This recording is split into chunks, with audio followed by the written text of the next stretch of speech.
So my name's Gisela Collins. I'm a senior admissions advisor for the MBA recruitment admissions team at the Side Business School. I'm joined today with colleagues from the university's visa team and also my colleague Stephanie, who's going to sit in the background and answer some of the questions that we might get. We've got Joy and Joe from the university visa team. They're going to do a presentation and we're going to do a Q&A at the end. If you do have any questions, could you please type them into the Q&A box and we'll pick them up from there. And if you could try and keep them quite generic, because we want to be able to sort of give information that's going to be useful to everybody. If you have a very specific case to yourself and you would like to ask a question that's very much focused about you and your situation, we will give you an email address and you will be able to send that and get a personalised reply via that at the end. But otherwise, if you could just, as I say, keep your questions fairly generic and into the Q&A box. And I'll hand over to Joy now to start her presentation. Thanks, Gisela. Hello, thanks for joining us today for this student visa information session. My name is Joy Zhang. Me and my colleague and co-presenter today, Josephine Outhouse, are student visa advisors at Oxford.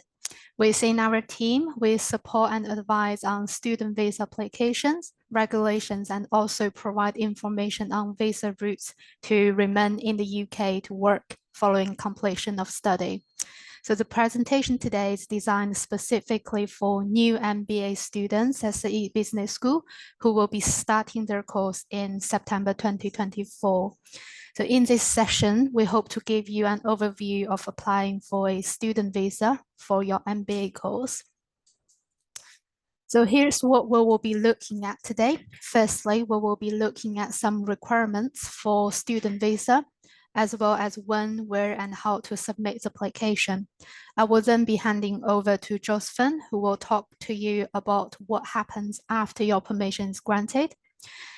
Josephine will also touch on some popular post-study work visa routes if you are interested in staying in the UK to work after you have completed your course, and will show you where you can find further information and help.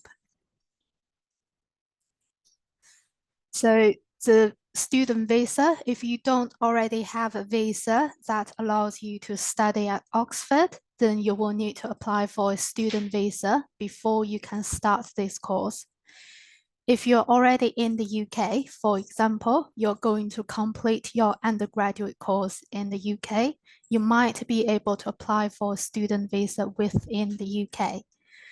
The earliest time you can apply for the visa from inside of the UK is 3 months before your course start. But please check our webpage for requirements and guidance about in-country visa applications. If you are overseas, you will need to submit an application for a student visa from either your home country or any other country that you are living. The earliest time that you can apply for the visa from outside of the UK is 6 months before your course start. The university is a sponsor of the student visa. A confirmation of acceptance for studies, which is known as CAS, will be required for the visa application, and Said Business School will contact you about your CAS after you have met all the academic and financial conditions for your offer. The CAS has a unique number and it gives the Home Office information such as your course start and end date, phase, and may list one or more your academic qualifications on which your offer was based. You will need your CAS number when submitting the student visa application. We recommend you to read our CAS FAQs if you have questions about your CAS. For the visa application, you will also need to meet the financial requirements to show that you have enough money to support your stay during your time in the UK. This will include your tuition fees, which will be stated on your CAS letter, and your living costs, which is £9,207. If your CAS has indicated that you have paid part of your tuition fee, You can deduct this amount from the required amount of savings. And if you will be living in a university or college accommodation and you have paid some accommodation fee and it's stated on your CAS, you can deduct up to £1,334 from the savings for the living cost. Unless you're relying on an education loan or being fully sponsored, your financial documents must show the full amount of money that you need has been in the account for 28 consecutive days up to the date of the closing balance. Also, the final date of this 28 days period must not be more than 31 days old on the date that you submit your visa application form and pay the fees.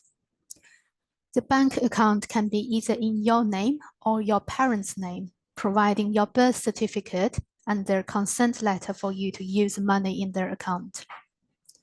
If you are being fully sponsored by an official financial sponsor, meaning a university, including Oxford, a government or an international company or international scholarship agency, you can use a letter from your official financial sponsor as evidence that you meet the financial requirement for the visa application. If you will be relying on an education loan, you can use a loan letter as evidence that you meet the financial requirement. Depends on your nationality. Some students don't need to submit financial evidence with their visa application, but please do have the documents ready, as a Home Office caseworker can always request this evidence as part of their decision-making process.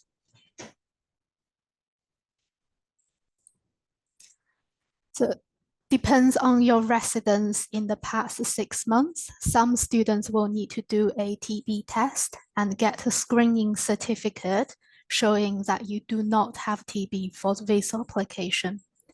The test needs to be taken at an UKVI approved clinics. You will be given a chest X-ray to test for TB.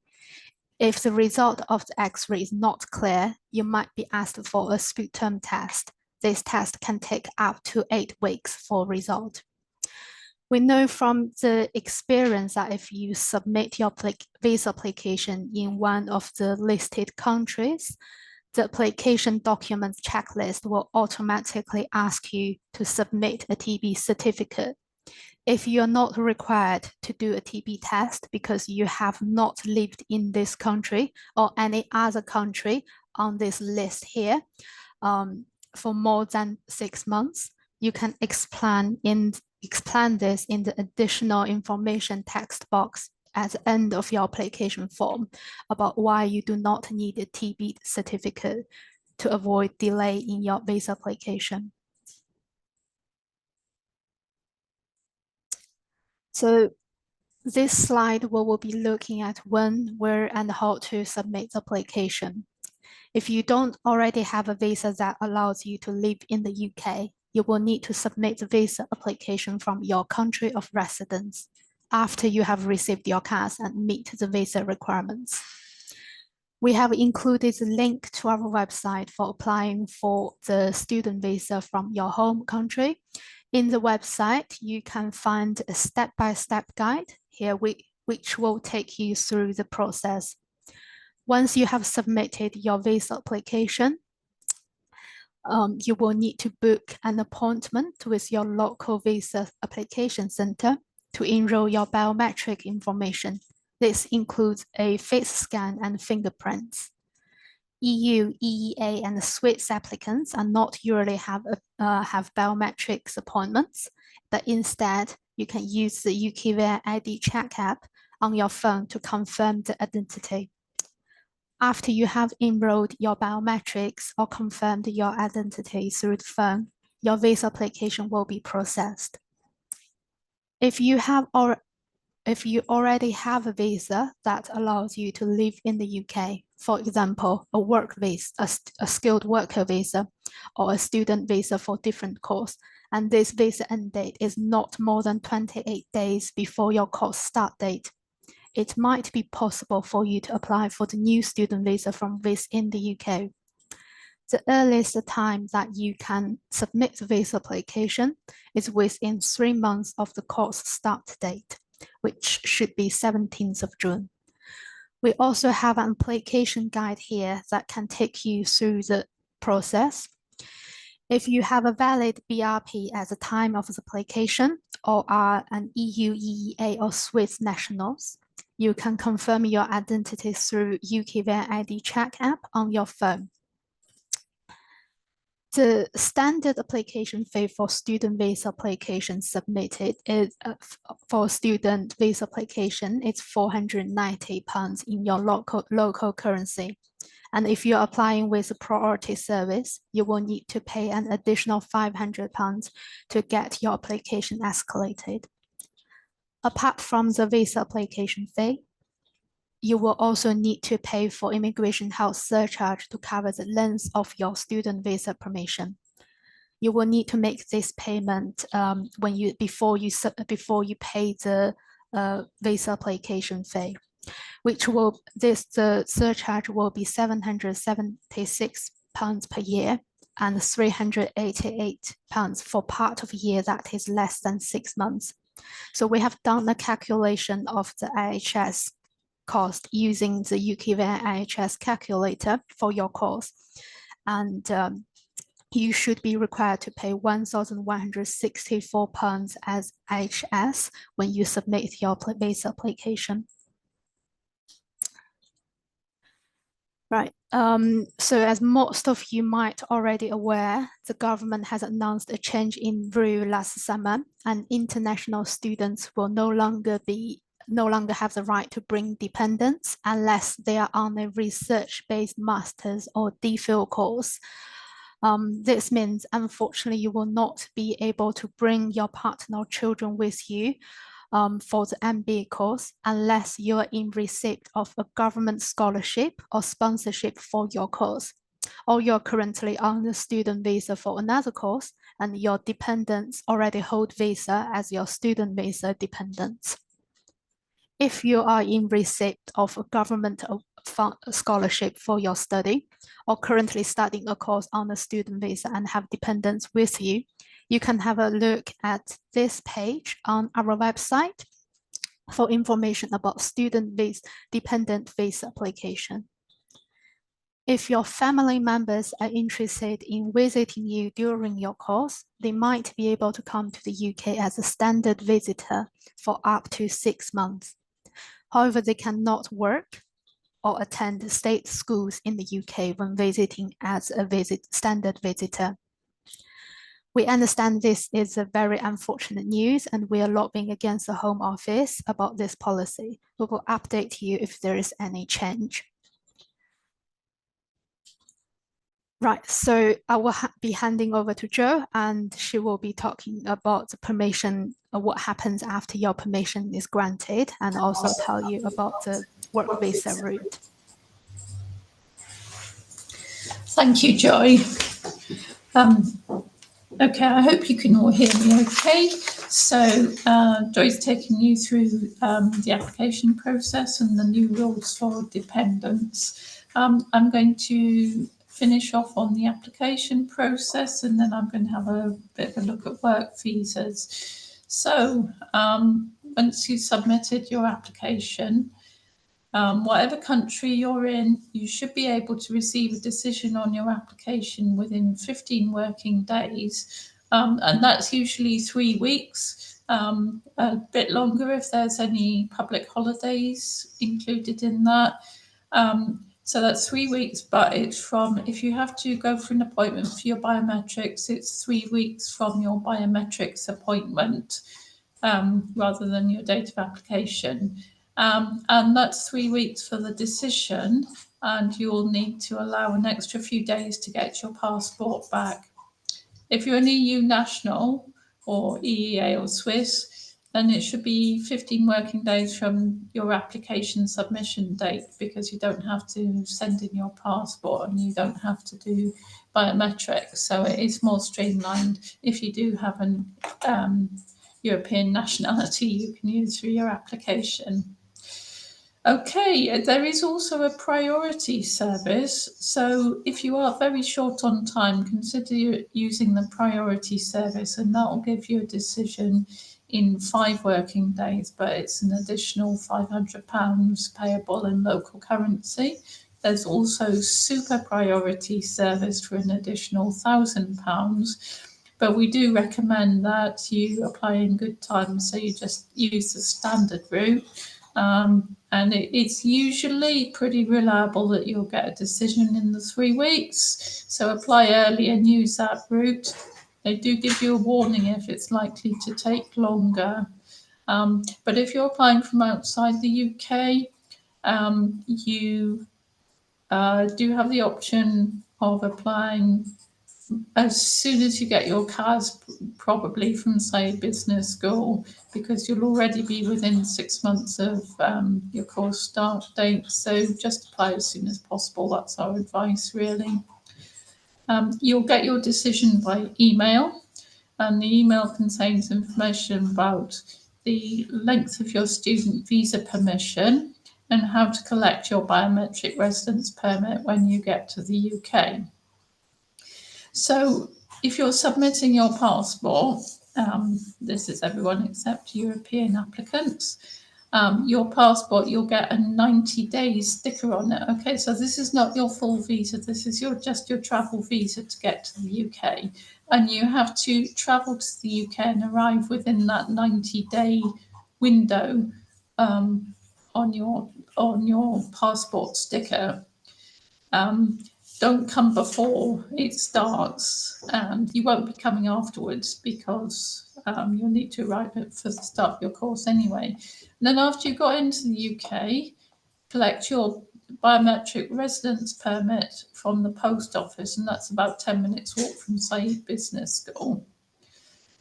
When you get your BRP, you'll see that it has 31st of December 2024 as an end date on it. So don't worry about that. This doesn't represent your full student visa permission either. It's because there's going to be a rollout program for e-visas for everybody. And you'll get communications from UKVI about what the arrangements are going to be from January 2025. So that process has already started, but we don't know how long it will take in full. But you will hear about what to do, and we'll be sending out communications about what to do as well. Okay, so don't travel to the UK before the start of your student visa. Now, the reason I'm saying that is if you get here before your student visa starts, then you're coming into the UK as a visitor, not as a student, and you're not allowed to enrol on your course as a visitor. And you'd have to actually exit the UK and then re-enter after the start date of your travel vignette to activate your student visa.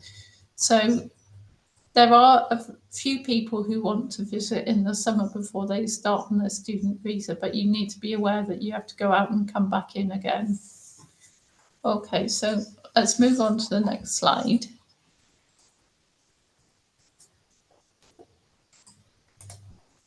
Okay, so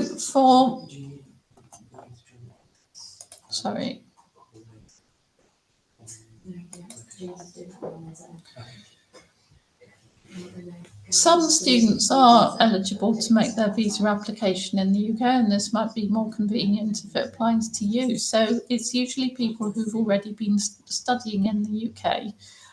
So, for example, if you're a 1+1 student, if you've just finished your first master's, then you might be able to apply in the UK for your MBA, as long as it's starting not later than 28 days after the expiry date of your previous student visa. You have to be within 3 months of your course start date to apply in the UK, so don't apply before 17th of June if you are applying in the UK. The standard processing time in the UK is 8 weeks. There is a priority service available, and you may want to use this if, for example, you want to travel soon, but you don't necessarily have to apply priority just because there's not not long until the start of the course, and that is because you should be able to apply to start your course on your old student visa if necessary. If your previous course was at Oxford, you have to submit the visa application within 6 weeks of the start of the course. If you've been studying somewhere else, you need to put in your visa application before you start the course, but then you could start the course before it comes through.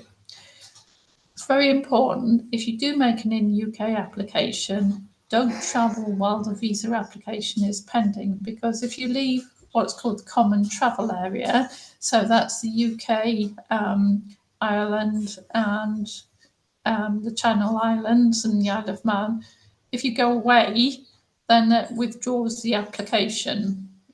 It's treated as automatically withdrawn, then you'd have to start again.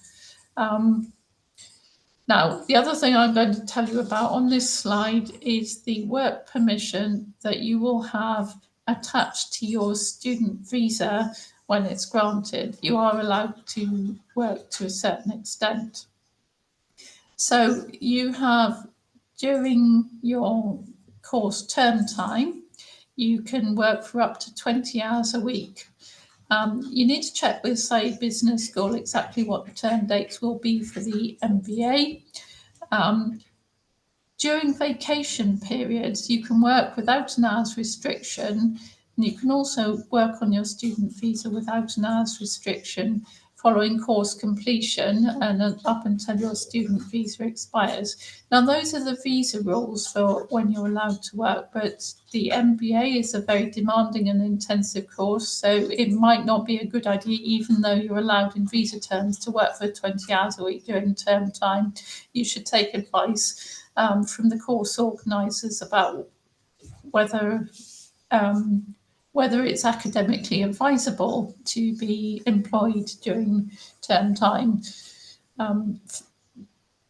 at all, or for that number of hours. And likewise, during vacation periods, you might have various activities connected with the course. So you need to, even though you've got permission to work full time, you'll need to work that work around the academic requirements of the course. Now, it's important that you know you're not allowed to be self-employed on a student visa, and you're not allowed to engage in business on a student visa. This means that you can't work as a contractor or as a locum or as a freelancer, and you're not allowed to set up and run a business while you're still on your student visa. And the other thing you're not allowed to do is you're not allowed to work as a professional sports person or coach or as an entertainer. Okay.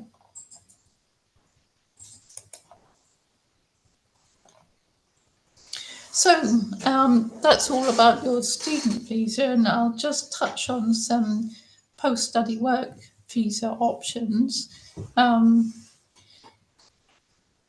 We can give you some basic advice on these different visas for staying on in the UK for work or business. And quite often, say, business school kindly invites us to give talks to the cohort on this. So we might be seeing you later in the year with a presentation on working in the UK. So I'll start off with the graduate route visa, and this is a popular visa type. It's 2 years post-study after you've completed your study, and it was introduced in 2021. It's very straightforward to apply for. You don't need sponsorship from the university or an employer. It's under your own control. You can apply once you've successfully completed your course. Your results have to be out. You can't apply before your results.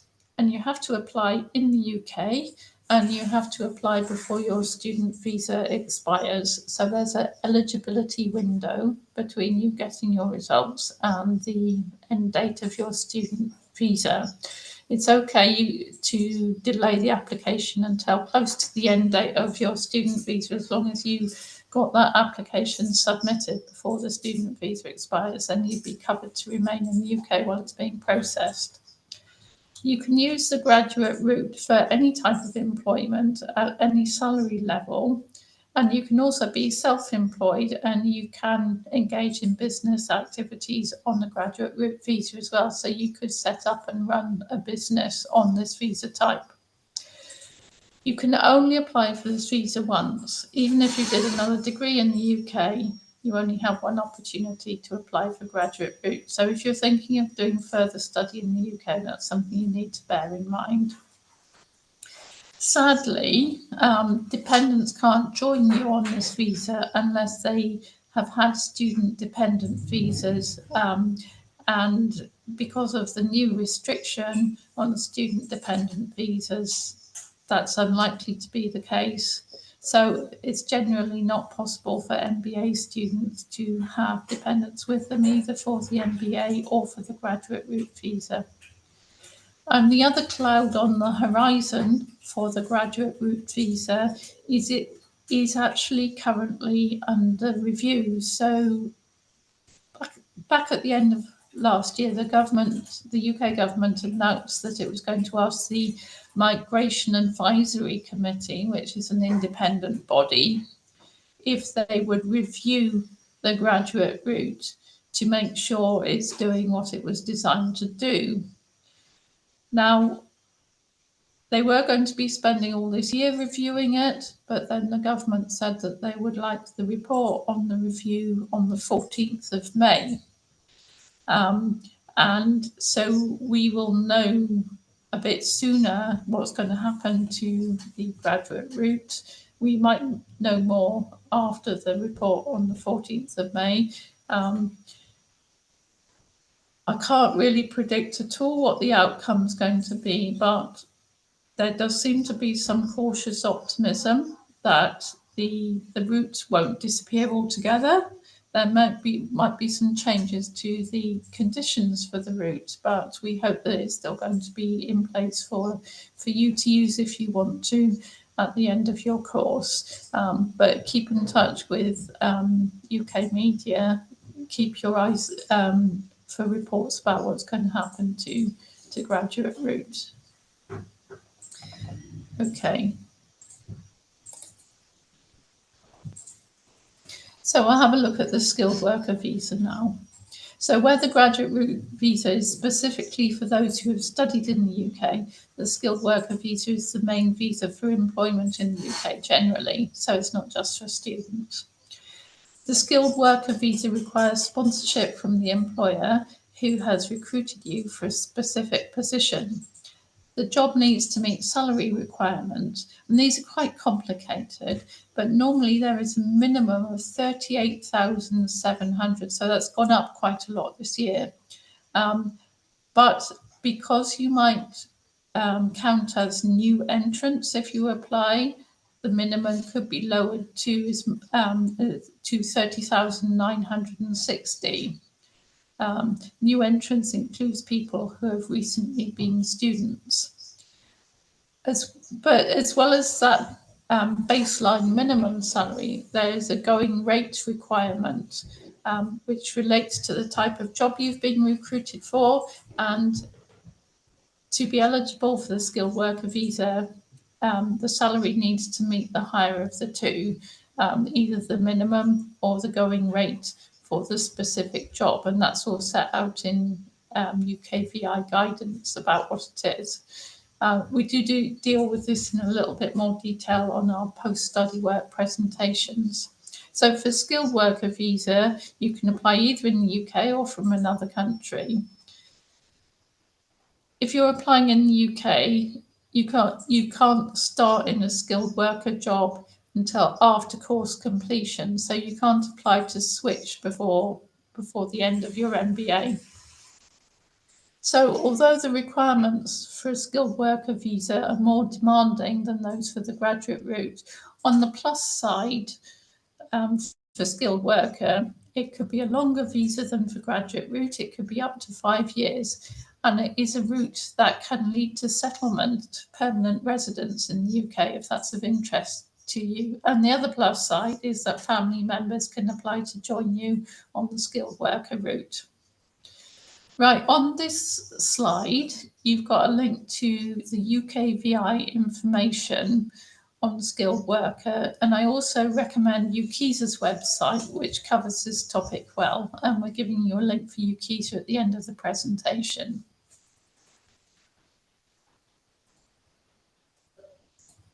Okay, so now we're going to have a look at the Innovator Founder Visa. So this is a relatively new visa type, and it is for if you want to set up, you've got a new business idea and you want to develop that in the UK. So this is the visa type to look into if you want to set up a business in the UK.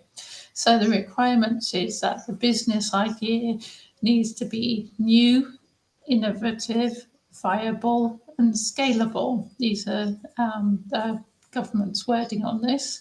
So new means it must be a business that you're starting up. You can't get the visa to join a business that is already trading. Innovative means it must be an original business idea different from anything else on the market. Viable means that it's likely to keep going, which is quite a tall order because many new businesses, the survival rate isn't particularly high. So you need to show in your plans that it's got a good chance of keeping going and it needs to be able to grow. And then scalable means your plans must show that how the business will create jobs. That's very important to the UK government, people setting up business. And your plans need to show how your business will expand into national and international markets. All stuff that you'll be learning about on your MBA, no doubt. So your first step for the Innovator Founder Visa is you need to get your business plan assessed by what's known as an endorsing body. Okay, you need to seek endorsement from one of the endorsing bodies. There's 4 of them at the moment. They all have lots of information about the process on their website. So another useful thing to do is to research who the endorsing bodies are and then have a look at their websites about how you need to prepare your business plan for them.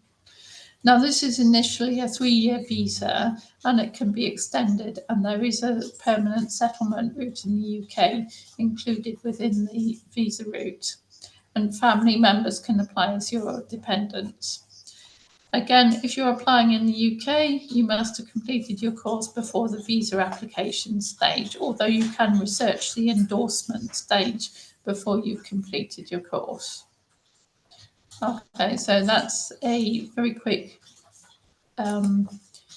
view of the work routes and the Innovator Founder Visa. And so I'm just going to say a little bit about resources available to you during your period in Oxford and before you arrive as well, if you have any queries. So we've got our web pages. So overseas and in UK student visa application information on our web pages. And then on the Home Office website, there's a lot of information about student visa applications for the UK. And then I mentioned during the presentation, a really good organisation to know about is UK Council for International Student Affairs. Their webpage is really good, it's really up to date, and this organisation works very hard in international students' interests and challenges all nasty government decisions that come out, and it works really hard to get the best deal for international students, and their information is really good. And then on student visa work permission, so this is the employment you're allowed to do while you're actually studying. We've got a page on this that you can have a look at. And then finally, for all things student visa related and for information about working after your studies as well, you've got our email address here that you can use. So we tend to do our advice by email rather than by appointment.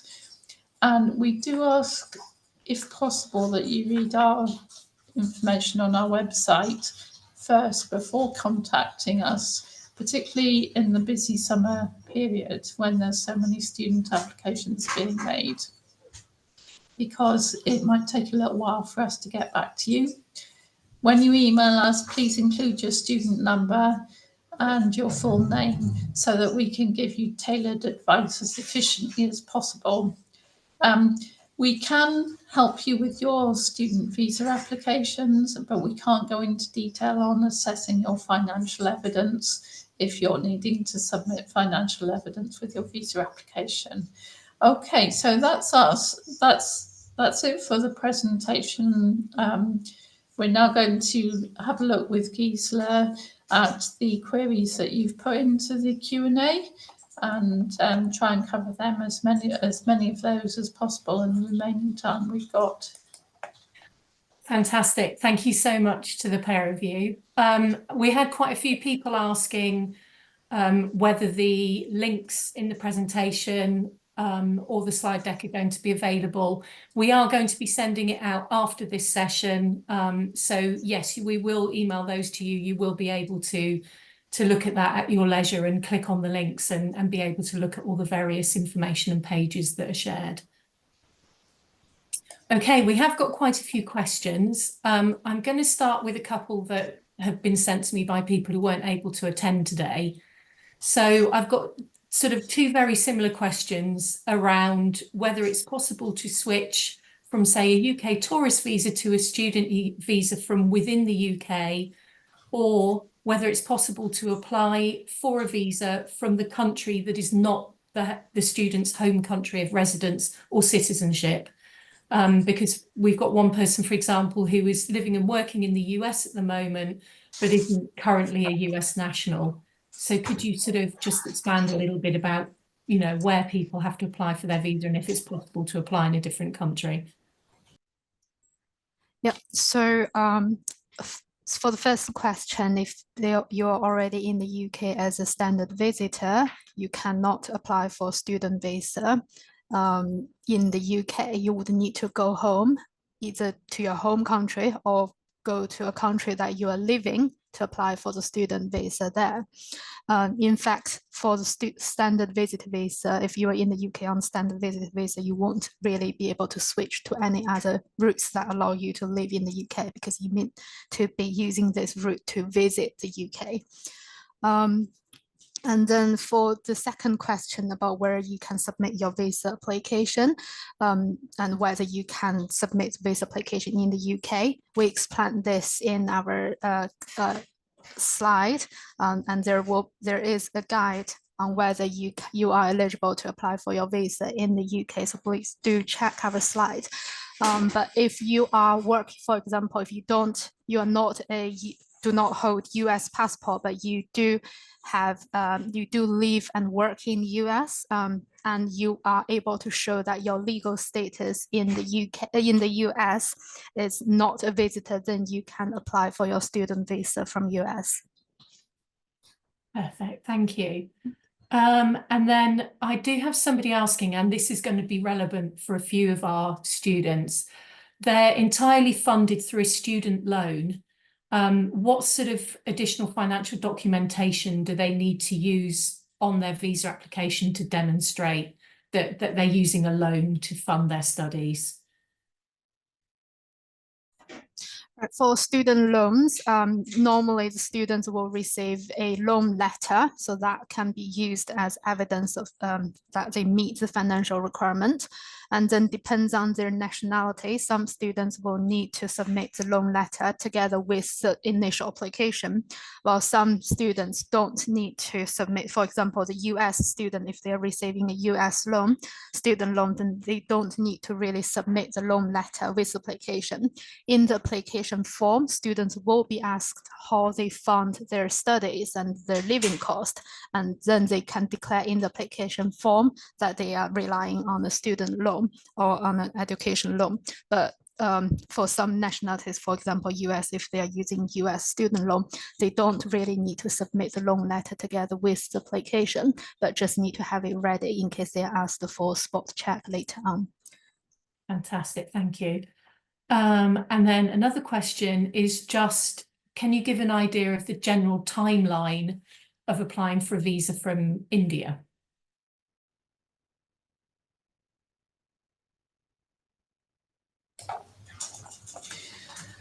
Okay, well, the standard visa application processing time applies. So that will be 3 weeks for the decision from biometrics, and until you get a decision, allow an extra week after that to get your passport back. But if you're applying in India, then you usually need to do a get TB screening done.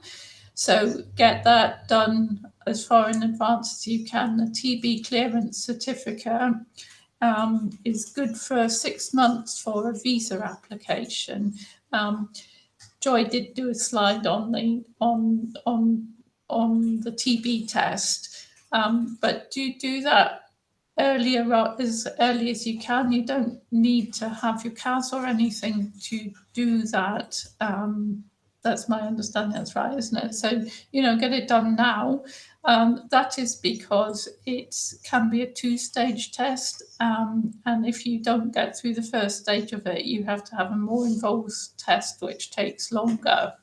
So do it straight away, and then you've got it in place to submit with your visa application. The visa application shouldn't take longer than 3 weeks, but again, because you're allowed to apply earlier than that, get ready, get well prepared, and as soon as you've got everything in place, I suggest making the visa application as soon as you've got your cards, really, because then you've got it and it's done. Fantastic, thank you. Got 2 questions that are quite similar, asking about if a spouse is coming on a visitor visa, do they still need to pay into the NHS healthcare programme, so the NHS surcharge?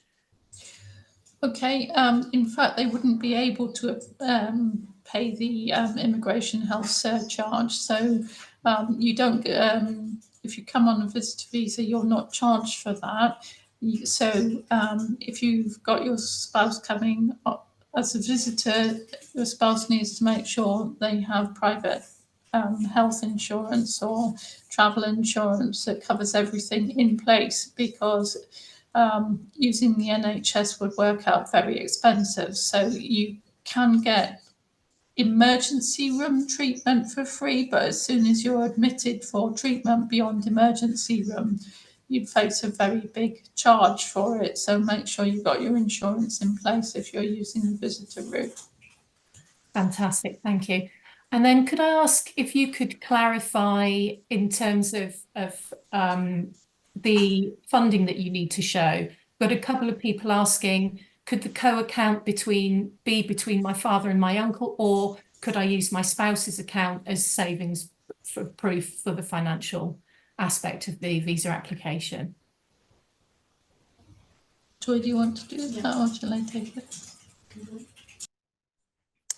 Right. So for the bank statements, I think you can use your father's and uncle's joint account as long as one of your parents is the account owner. We had students in the past who actually did that. I think the application did come through, but it did take a while. So I think it's possible, but it might take a while. And again, if you're using a joint account from your father and someone else, then I think it's better to have both of the person's consent letter to prove that they're happy for you to use money in the account. But if one of the account holder is one of your parents, then I think that should be okay. Is that what you think so as well? Sure. Okay. Yeah. And then as for the sports account, unfortunately, you would not be able to use your sports account unless that your spouse is applying as your student visa dependent at the same time as your visa as you apply for your student visa. So if you are not able to bring dependents, or if your dependents are not going to apply together with you, then I'm afraid you can't use your dependent's account. Great, thank you. So I've got a couple of people asking, does the student visa allow multiple entries for travel in and out of the UK during the course? Okay, I'll have a go at that one. Yeah, so your student visa allows you to come and go during your course, that's fine. As long as you're here for all your teaching, that's pretty important. But yeah, you don't need to get a new visa, you just travel with your passport and your biometric residence permit. After the end of this year, you should be switching over to an e-visa. But I think we are still waiting to hear exactly how that's going to work. But the same principle applies. However they arrange it, you will be able to travel in and out while your student visa is still valid, even after the end of your course, as long as you don't have a graduate route visa application pending, which means you need to stay put. Even after the end of your course, you can travel in and out on your student visa while it's still valid. So even after your course is completed, you can still use it for travel in and out. Fantastic, thank you. And there's actually one here that I can answer, which is basically someone's asked the requirement for SBS to issue the CAS. So we need you to have paid your deposit. You need to have submitted your completed financial declaration with your supporting documents for that financial declaration, and you need to have been accepted into a college. So those are the 3 requirements that we have, and then we will be able to start the CAS request for you. Okay, so if my family member is planning to come for 6 months visitor visa, is it possible for them to come to the UK, leave for a few weeks and then come back? And if so, is there a benefit for them getting a 2-year long-term visa instead of doing 2 standard 6 months visas? Shall I have a go at that one? Okay. Oh, I just saw that. Okay, so this is for a spouse using the standard visitor route. Yeah. Okay, so if your spouse is of a nationality where they have to apply for visit visas, I don't know whether there would be any advantage. I don't know whether it'd be better to get two visit visas or to get a 2-year multi-entry visitor visa.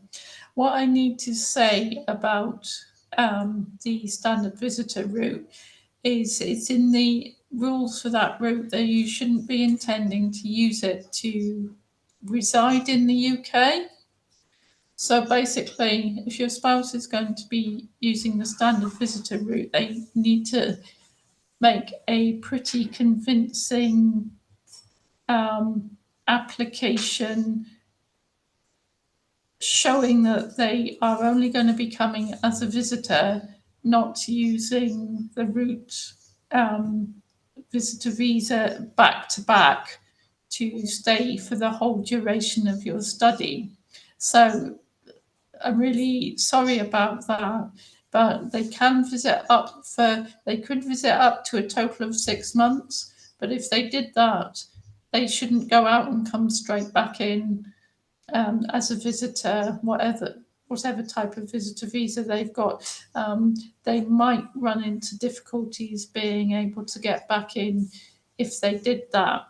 So have a think about when you want your spouse to be with you in the UK, bearing in mind that it's a requirement that the visitor route isn't used to live in the UK. So I'm sorry about that. It's really harsh. Okay, thank you. I've got a couple of questions, again, around the financial aspect is, can funds from several different bank accounts be used? And how is the quick liquidation defined?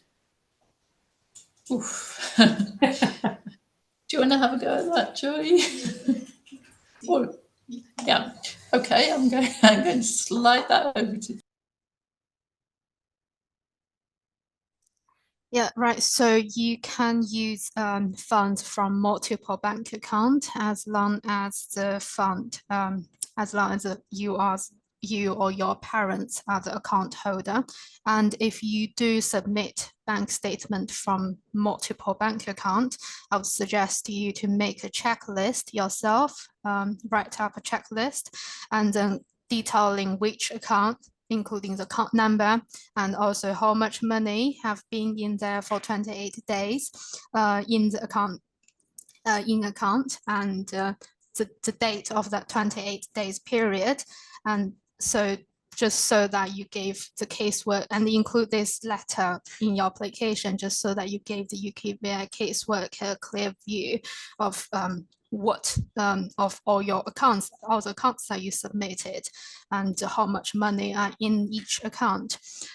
We did have students in the past that visa got refused because that they submitted multiple bank account, and then the caseworker think they might overlooked one or two accounts that submitted, so they think they do not have enough students did not have enough money in their account.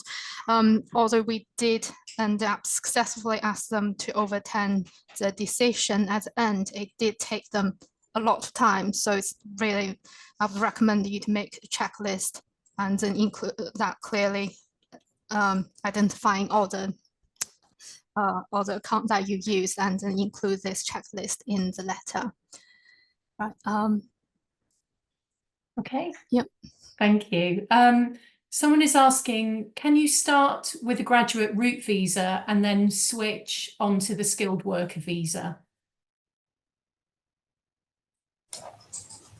Yes, you can. So you can get a graduate route visa, and then if the employer you're working for while you're on graduate route, or another employer offers you a suitable job or decides to sponsor you for the job you're in, they issue a certificate of sponsorship, and then you can apply for a skilled worker visa in the UK following on from the graduate route visa.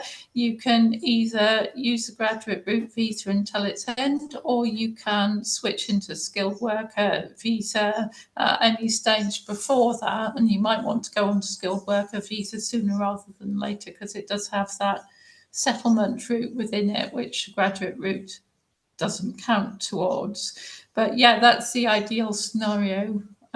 As far as government is concerned, you start off on graduate route and then you transition into the skilled worker visa, or the innovator founder or something like that. Yeah. Okay. Okay.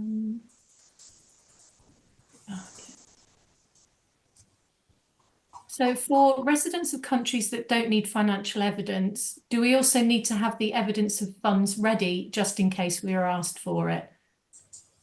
Yeah, that's right. It's a kind of spot check thing. It's really quite rare, but it does happen. They stepped it up a bit last year, so it went from virtually unheard of that you get called for a spot check to, I don't know, a couple of % of applicants. So yeah, so you don't have to submit it with your visa application, but you need to be able to produce it if they ask for it, and produce it in the correct format as well.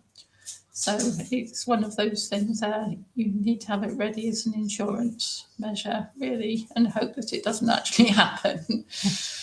Yeah. We have got somebody asking how the visa process works for students who've opted for the student loan via sort of Prodigy, which is one of the student loan companies we work with. Could you just clarify again? I'm assuming they just need the proof of the loan letter, don't they, for their visa application? Yeah, this is Prodigy loans, isn't Yes. it? Yeah. So it's you can use a Prodigy loan letter, and that'll work for your visa application. It doesn't have to be paid over to your account before you make your visa application. You can use the loan letter, yeah.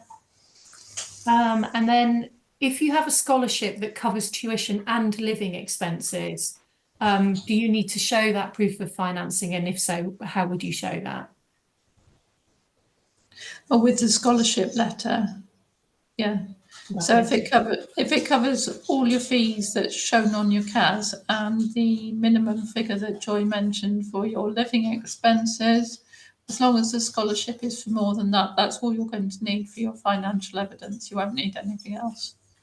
Perfect. And then we have a question, do I need the TB test if I visited one of the countries on the list where you need a TB test for a couple of weeks within the last 6 months? Just to clarify, I stayed in a country where the TB test is not required, but then go back to a country where the TB test is required, but for a 2-month period. So I'm guessing, yeah, someone's basically visited a country where it is required for 2 months, but they will be returning to a country where it isn't. I don't think so. You wouldn't need TB for that. So it is a bit complicated, and I'll ask Joy to jump in if I get stuck here, but it usually depends. So the first thing to look at is where you're living when you make the visa application. But if you have been in a TB test requiring country for a block of time, and I think it needs to be 6 months, and you haven't left there, and you left there less than 6 months ago, you might need a TB test. But just visits to TB list countries doesn't mean you have to have a TB test. Is that? Yeah. Oh, good. Fantastic. And then another couple of financial questions. Can I use an account that's commonly owned between me and my partner? We're not married. And can I use a siblings account?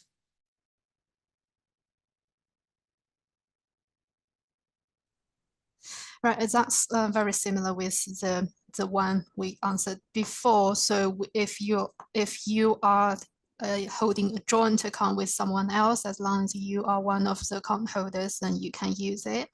But you can't really use your siblings if you are not one of the siblings account if you are not one of the joint account holders. Okay, fantastic.